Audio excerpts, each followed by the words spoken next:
जब भी इस्लाम के बारे में गलतफहमियां फैलाई जाती हैं तो आप गौर कीजिएगा कि एक ही सवाल को घुमा फिरा कर बार बार किया जाता है। अब हिजाब का मामला ले लीजिए कि सबसे पहले यह प्रोपेगेंडा किया गया कि जब कुरान में हिजाब या बुरखे का लफ्ज़ नहीं है तो फिर हिजाब या बुरखा पहनना ज़रूरी क्यों है? क्या ये मुस्लिम ख़वातीन पर जुल्म नहीं है? मुस्लिम मर्दों को क्यों आज़ाद छोड़ दिया गया है? क्या अल्लाह ने कुरान में हिजाब या बुरखा पहनने का हुक्म दिया है? अगर हुक्म दिया है तो फिर कैसा हिजाब या कैसा बुरखा पहनना चाहिए? मुस्लिम ख़वातीन हिजाब या बुरखा पहन रही हैं तो फिर मुस्लिम मर्दों को क्या करना चाहिए? कपड़े पहनने से तो जिस्म छुप जाता है, तो फिर हिजाब या बुरखा पहनना क्यों ज़रूरी है? ऐसे कई सवालात आपसे बार बार किए जाते हैं। तो आप इन तमाम सवालों के जवाबात के लिए सबसे पहले कुरान के सूरह नूर सूरह नंबर 24 की वर्स नंबर 30 और 31 के साथ साथ सूरह अहज़ाब सूरह नंबर 33 की वर्स नंबर 59 तफसील से पढ़ के समझाइए। वो इस तरह है, मुसलमान मर्दों से कहो कि अपनी निगाहें नीची रखें और अपनी शर्मगाहों की हिफाजत करें। मुसलमान औरतों से कहो कि वो भी अपनी निगाहें नीची रखें और अपनी इज्जत में फ़र्क ना आने दें और अपनी जीनत को ज़ाहिर ना करें।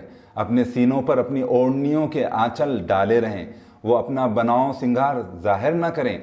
उसके बाद लोगों को सूरह नंबर 33 की आयत नंबर 59 से वाकिफ़ कराइए, जिसमें अल्लाह ने ये हुक्म दिया है कि ए नबी सल्लल्लाहु अलैहि वसल्लम अपनी बीवियों से और अपनी बेटियों से और मुसलमानों की औरतों से कह दो कि वो अपने ऊपर अपनी चादरें लटका लिया करें। कुरान की इन 3 आयात से हमें 5 बातें मालूम होती हैं।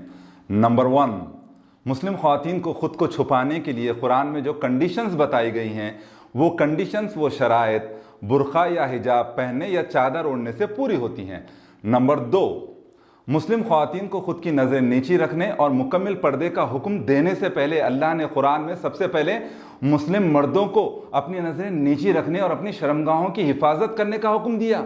और साथ ही हम तमाम इंसानों के आखिरी पैगंबर, जी हाँ आखिरी पैगंबर हज़रत मोहम्मद सल्लल्लाहु अलैहि वसल्लम ने मुस्लिम मर्दों को बताया कि कैसे कपड़े पहनना चाहिए।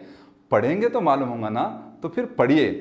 नंबर 3, हिजाब या बुरखा ऐसा पहनना चाहिए जिससे चेहरा और मुकम्मल जिस्म, नोट कीजिएगा, चेहरा और मुकम्मल जिस्म छुपने के साथ साथ जो कपड़े पहने हैं और जो बनाव सिंगार किया है वो भी दिखाई ना दें। नंबर 4, जिस्म की बनावट जाहिर ना हो, ऐसा हिजाब या बुरखा पहनना चाहिए।